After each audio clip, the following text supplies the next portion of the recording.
Hello bachcho, let's read this question. So this question says, when the projectile is projected obliquely from the ground level with initial velocity v naught, if the air resistance is not neglected, then choose the correct statement. Okay. Statement A is the projectile traverses a perfect parabolic path. Option B is it will hit the ground with the same speed with which it was projected from it. Option C is range of the projectile is less than v naught square by g, and option D is maximum height of the projectile is greater than v naught sin theta naught divided by 2g. Okay, तो चलिए बच्चों अब हम इस question को start करते हैं। तो देखिए बच्चों, इस क्वेश्चन का जो आपका की कॉन्सेप्ट है, इस क्वेश्चन का की कॉन्सेप्ट आप लिख सकते हैं। देखिए, ये क्वेश्चन किस पर बेस्ड है? आपका प्रोजेक्टाइल मोशन पर बेस्ड है। प्रोजेक्टाइल मोशन पर बेस्ड है, पर इसके अलावा यहाँ पर एक कंडीशन और दी है कि यहाँ पर हम एयर रेजिस्टेंस को नेग्लेक्ट नहीं कर रहे हैं। ठीक है, here we are considering the air resistance. तो हम इसके की कॉन्सेप्ट में लिख सकते हैं कि इसको हम क्या लिख सकते हैं? Projectile motion. तो हम इसके की कॉन्सेप्ट में लिख सकते हैं projectile motion considering air resistance. Okay, projectile motion considering air resistance. हम यहाँ पर एयर रेजिस्टेंस क्या कर रहे हैं? कंसिडर कर रहे हैं। ठीक है, तो ये आपका क्या है? स्पेशल केस है किसका? प्रोजेक्टाइल का। ओके, तो चलिए अब हम इस क्वेश्चन को स्टार्ट करते हैं। तो देखिए, प्रोजेक्टाइल मोशन होता है क्या? प्रोजेक्टाइल मोशन होता था आपका टू डायमेंशनल प्लेन। ठीक है, प्रोजेक्टाइल मोशन होता है आपका टू डायमेंशनल प्लेन, जिसमें हम ये एज्यूम करते थे कि जिसमें आपका जो ऑब्जेक्ट है, जो आपकी बॉडी है, उस पर सिर्फ एक्सेलरेशन ड्यू टू ग्रेविटी लग रहा है, वो भी in the negative y direction. ठीक है, सिर्फ आपका नेगेटिव वाई डायरेक्शन में एक्सेलरेशन ड्यू टू ग्रेविटी लग रहा है। लेकिन इस केसेस में हमने यहाँ पर क्या बोला है? Considering air resistance. यहाँ पर हम एयर रेजिस्टेंस को भी कंसिडर करेंगे। और देखिए, जो आपका एयर रेजिस्टेंस होता है, एयर रेजिस्टेंस के कारण होता गया, देखिए अभी तक जो आपका प्रोजेक्टाइल मोशन होता था, इसमें देखिए इस इक्वेशन को अगर देखें तो इसमें initial velocity along x axis कितनी होगी? एक्स एक्सिस के अलोंग इनिशियल वेलोसिटी देखिए वी नॉट, इसने यहाँ पर वेलोसिटी दी हुई है, और थीटा नॉट यहाँ पर एंगल है। ठीक है, थीटा नॉट एंगल देखिए हमें ऑप्शन डी में जो जो आपको स्टेटमेंट दी दिया है, इसमें जो हाइट दी है इसमें साइन थीटा नॉट लिखा है। ठीक है, तो थीटा नॉट कंसिडर क्या करेंगे हम? यहाँ पर एंगल है। ठीक है, तो देखिए इसकी जो यहाँ पर इनिशियल स्पीड होगी वो कितनी होगी? इनिशियल स्पीड होगी आपकी v not cos of theta not. Okay, और आपकी initial speed along y axis के अलोंग कितना स्पीड होगी? इसको आप लिख सकते हैं v not sine of our theta not. ठीक है, तो ये आपकी क्या होगी? इनिशियल स्पीड होगी। ठीक है, अब देखिए यहाँ पर जो आपका एक्सिलरेशन है, ठीक है, यहाँ पर क्या देखिए इसने बोला हुआ है कि if the air resistance is not negligible. ठीक है, अगर आप एयर रेजिस्टेंस को नेग्लिजिबल नहीं करेंगे, ठीक है, अभी तक आप एक्सिलरेशन अलोंग एक्स एक्सिस में जीरो एज्यूम करते थे इन प्रोजेक्टाइल मोशन में, आइडियल सिचुएशन में। लेकिन यहाँ पर एयर रेजिस्टेंस को हम नॉन जीरो लिखेंगे। ठीक है, it will not be equal to zero. और एक्सेलरेशन अलोंग वाई एक्सिस आपका देखिए, ये भी आपका क्या होगा? अभी तक हम माइनस जी कंसिडर करते थे। ठीक है, माइनस जी कंसिडर करते थे, लेकिन अब ये क्या होगा? माइनस जी नहीं होगा। ठीक है, इसकी डिफरेंट वैल्यू होगी। ठीक है, तो ये आपका क्या होगा? It is not equal to minus g. ठीक है, तो देखिए ये आपके जो अभी तक के जो आपके स्टेटमेंट थे, जो आपका एक्सेलरेशन था, उसमें क्या आ गया है? चेंजेस आ गए हैं। तो उसको चेंजेस आने के कारण जो हमारा आइडियल प्रोजेक्टाइल मोशन का केस है, उस पर क्या क्या इफेक्ट पड़ता है, हमसे क्वेश्चन में ये पूछा गया है। ओके, तो चलिए अब हम इस क्वेश्चन को स्टार्ट करते हैं।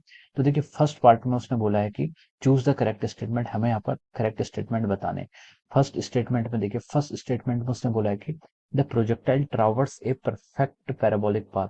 जो आपका प्रोजेक्टाइल होगा वो क्या करेगा? एक परफेक्ट पैराबोलिक पाथ को ट्रावर्स करेगा। हमें यहाँ पर ये पूछा गया। ठीक है, तो ये स्टेटमेंट आपका राइट है रॉन्ग? तो देखिए ये स्टेटमेंट आपका क्या है? This statement is wrong. ठीक है, ये स्टेटमेंट क्या आपका? ये स्टेटमेंट आपका रॉन्ग स्टेटमेंट है। ठीक है, तो देखिए इस बार क्या होगा? देखिए अभी तक जो आपका प्रोजेक्टाइल की ट्रेजेक्टरी होती थी, इस बार एयर रेजिस्टेंस है, एयर रेजिस्टेंस के कारण इसमें कुछ डिसिपेटिव फोर्सेस लगेंगे। क्या लगेंगे? डिसिपेटिव फोर्सेस लेंगे। तो डिसिपेटिव फोर्सेस के कारण क्या होगा? इसकी जो ट्रेजेक्टरी होती है वो क्या हो जाती है? पहले जैसे ट्रेजेक्टरी से थोड़ी पहले परफेक्ट पैराबोलिक थी, तो अब इसकी ट्रेजेक्टरी क्या होती है? परफेक्ट पैराबोलिक पाथ नहीं रहती है, ये थोड़ी सी क्या हो जाती है? डेविएट हो जाती है। ठीक है, तो देखिए this is it's ideal trajectory. अभी तक जो हम कहते थे कि ये आपका परफेक्ट पैराबोलिक ट्रेजेक्टरी स्टेप के आते थे। ठीक है, लेकिन इस बार क्या करेगा? इस बार क्या होगा? इसमें एयर रेजिस्टेंस काउंट करेगा। ठीक है, एयर रेजिस्टेंस आएगा तो इस बार इसकी जो ट्रेजेक्टरी होगी वो लगभग सेम ना होके थोड़ी सी ऐसे इस तरीके से थोड़ी डेविएट हो जाएगी। ठीक है, और दिस इज दैट बिकॉज उसकी जो एनर्जी हो रही है इस बार वो क्या हो रही है? डिसिपेट हो रही है due to the air resistance. Air resistance के कारण इसकी एनर्जी क्या हो रही है? थोड़ी डिसिपेट हो रही है। ठीक है, तो उसकी trajectory exactly perfect parabolic path में नहीं रहेगी। ठीक है, तो इसका ऑप्शन ए क्या हो जाएगा? Option A will be the wrong. ठीक है, the projectile traverse a perfect parabolic path, तो इसका ऑप्शन क्या हो जाएगा? नहीं, नहीं करेगा। ठीक है, सो ए ऑप्शन क्या हो जाएगा? आपका रॉन्ग हो जाएगा। सेकंड में उसने बोला है कि it will hit the ground with the same speed with it was projected from it. ठीक है, तो देखिए पहले वाले केस में क्या होता था, जब आपका प्रोजेक्टाइल जैसे जैसे ये आपकी आइडियल सिचुएशन है, ठीक है, ये वाली सिचुएशन की आपकी आइडियल प्रोजेक्टाइल की सिचुएशन है। यहाँ पर हम क्या कर रहे हैं, एयर रेजिस्टेंस को क्या कर रहे हैं, कंसिडर कर रहे हैं, ठीक है। Here we are considering the air resistance. तो देखिए इस कंडीशन में क्या होता था, जब आपका प्रोजेक्टाइल जमीन पर ऐसे गिरता था, ठीक है, तो इसकी जो वेलोसिटी होती थी, ठीक है, इसकी जो आपकी वेलोसिटी होती थी, इसके आपके दो कंपोनेंट होते थे, इसके आपके दो कंपोनेंट होते थे। एक वेलोसिटी अलोंग एक्स एक्सिस और एक वेलोसिटी अलोंग वाई एक्सिस, ठीक है। ये आपका वेलोसिटी अलोंग एक्स एक्सिस और this one is velocity along y axis. तो जो हमारी फाइनल स्पीड आती थी हम उसको ऐसे लिख लेते थे, final v square x plus of over v square y, ठीक है। तो देखिए इस बार क्या होगा आपका, देखिए वी एक्स में तो चेंज आएगा। अभी तक हम क्या मानते थे, इससे पहले सिचुएशन में आपका एक्सेलरेशन अलोंग एक्स एक्सिस को हम जीरो कंसिडर मानते थे, ठीक है। एक्सेलरेशन अलोंग एक्स एक्सिस आपका हॉरिजॉन्टल कंपोनेंट में एक्सेलरेशन जीरो होता था। तो जो आपकी यू एक्स होती थी वही आपकी क्या होती थी, वी एक्स होती थी। यू एक्स और वी एक्स क्या रहती थी, फाइनल सेम रहती थी। लेकिन इस बार क्या होगा, अगर आप फाइनल स्पीड निकालेंगे तो यू एक्स यहाँ पर जो अभी तक हम टर्म जो आपका इस यहाँ से जो इस टर्म से जो आपका कंट्रीब्यूशन जीरो आता था, इस बार वो कंट्रीब्यूशन आपका जीरो नहीं आएगा।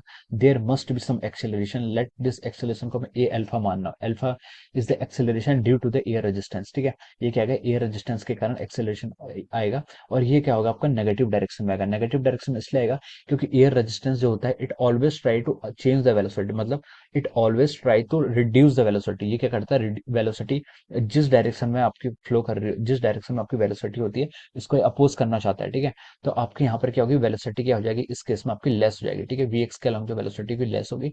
तो जो आपकी पहली वाली स्पीड जो हम यहाँ पर लिखते थे, v x square plus v y square, तो ये कंट्रीब्यूशन अब आपका क्या सेम नहीं रहेगा, ठीक है। तो ये चेंज हो जाएगा। तो इसकी जो स्पीड होगी वो पहले जितनी सेम नहीं रहेगी, ठीक है।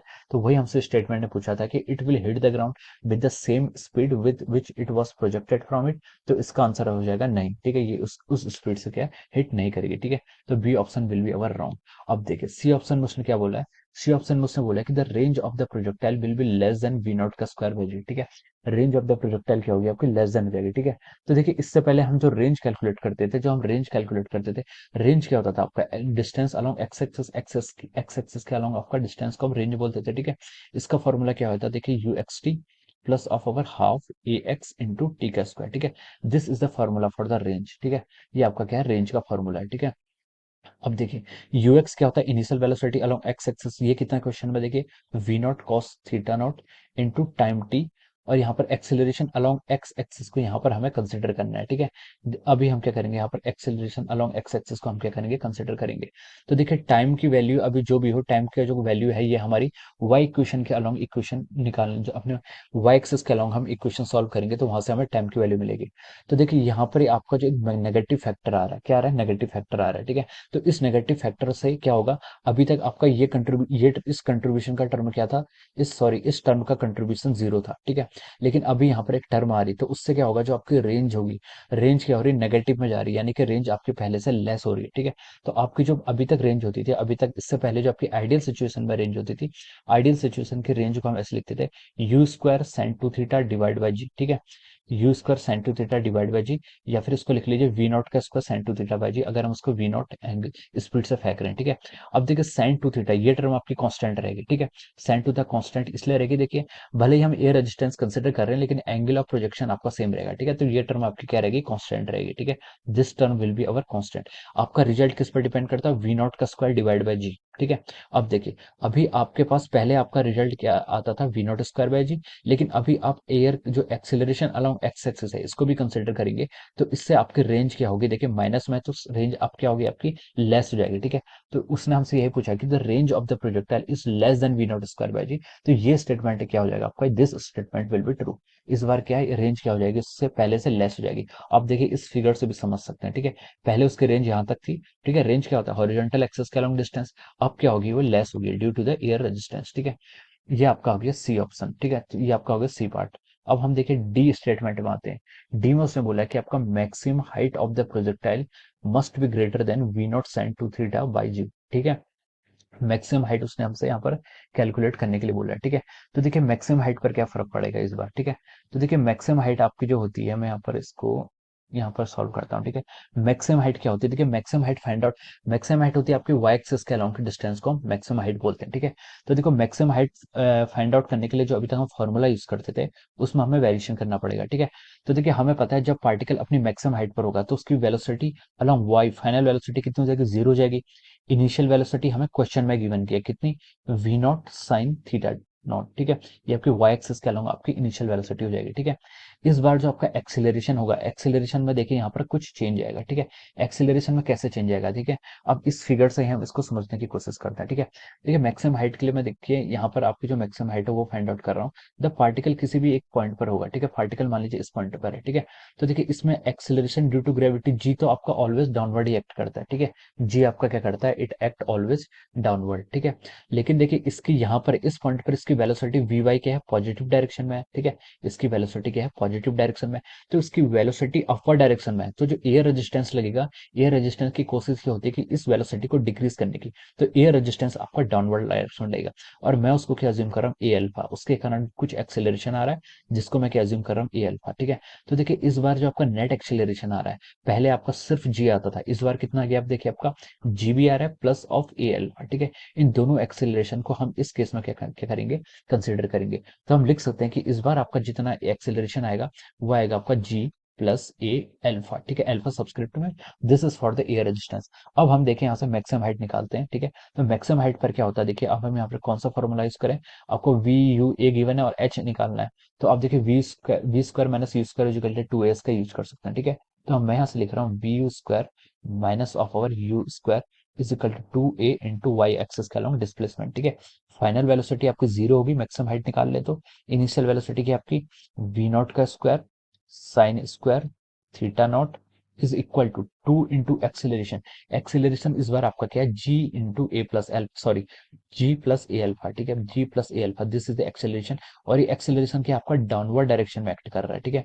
इंटू वाई, वाई क्या हो जाएगी आपकी हाइट, ठीक है। वाई क्या आपकी हाइट हो जाएगी, ठीक है।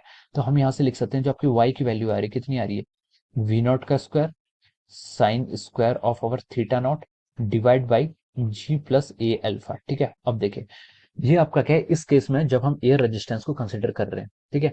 जब हम एयर रेजिस्टेंस को कंसिडर नहीं करते थे तब आपकी हाइट क्या होती थी, v square sine square theta divide by g, ठीक है। तो देखिए इस बार क्या हुआ आपका, इस बार आपका एक्सेलरेशन क्या हो गया, इंक्रीज हो गया, ठीक है। इस बार यानी कि आपका डाउनवर्ड एक्सेलरेशन क्या इंक्रीज हो गया। तो अगर आपका डाउनवर्ड यानी कि आपका डिनोमिनेटर इंक्रीज करेगा तो इसका मतलब है कि आपकी जो वाई है वो क्या करनी चाहिए, डिक्रीज करनी चाहिए। तो आपकी जो मैक्सिमम हाइट होगी वो क्या होगी, एज पहले के कंपेयर में लेस जाएगी, ठीक है। इस फिगर से भी हम समझ सकते हैं, देखिए यहाँ पर इसकी मैक्सिमम हाइट कितनी थी, यहाँ तक थी, इस बार इसकी मैक्सिमम हाइट इस पॉइंट तक आ रही है, ठीक है। तो मैक्सिमम हाइट क्या करेगी, डिक्रीज करेगी, ठीक है। तो ये इस तरीके से हम लिख सकते हैं। अब देखिए ऑप्शन में हमें क्या दिया है, maximum height of the projectile will be greater than v not sine theta by 2 ठीक है। तो ये ऑप्शन क्या हो जाएगा आपका, रॉन्ग हो जाएगा, ठीक है। इस स्टेटमेंट को हम बोलेंगे this statement will be wrong, ठीक है। ये स्टेटमेंट क्या हो जाएगा आपका, रॉन्ग हो जाएगा, ओके।